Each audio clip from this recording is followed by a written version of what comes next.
Wow. 4 pieces na store-bought cake.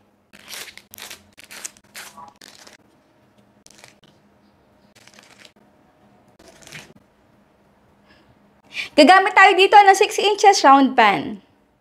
At syempre, gamit sa malinis sa kamay, ay ilagay na natin yung ating store-bought na cake.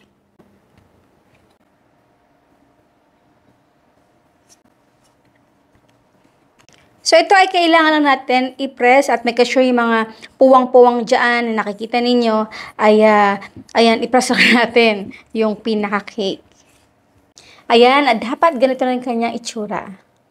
Set this aside. 1 cup of cold whipping cream or heavy cream. Simot. Konting condensed milk, depende yan sa inyo kung gaano katamis ang gusto ninyo. Then medium thick lang ha. Yan. Soft lang pala. Soft to medium thick. Pag ganyan siya, set it aside. Ngayon naman, ay gagawa tayo ng dalgona mixture. Oh. Tapang. 2 tablespoons.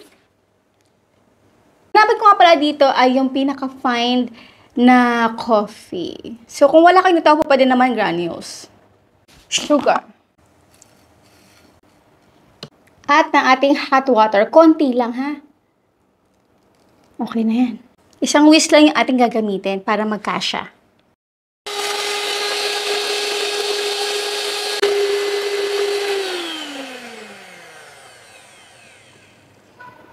Okay, so assemble na tayo. Ito yung ating cake kanina at ito naman yung whip natin kanina na 1 cup of whipping cream or heavy cream. Kung wala kayo nyon, all-purpose cream ay pwede rin naman. Okay, spread natin.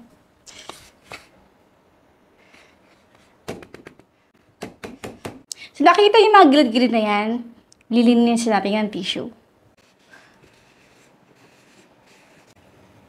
Sa side. At ito naman, yung ating dalgona mixture. So, isasama natin ito o paghahaluin.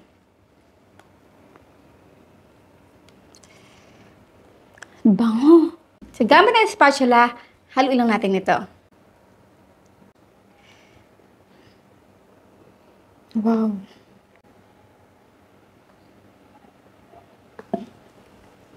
Salin na natin.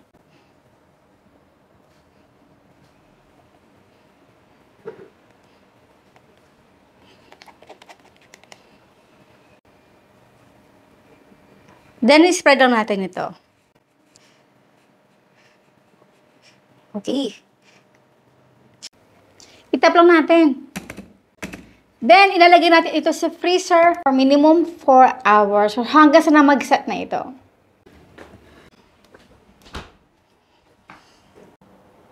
After 5 hours, nilagyan ko nga pala to ng crumbs, yung mga tira-tira kong cake dati. Sorry lang.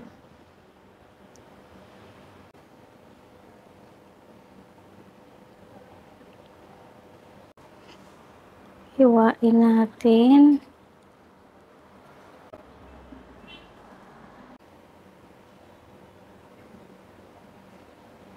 Wow. And now is done our no-bake, no-steam dalgona cake. Aba, syempre, bago tayo magtikiman portion, ang tanong ni Mama Shirley, ano ang main ingredient natin dito sa paggawa ng ating dalgona cake? Ang yung sagot sa comment box section. Tara na guys, kain po tayo. Wow. Ang creamy.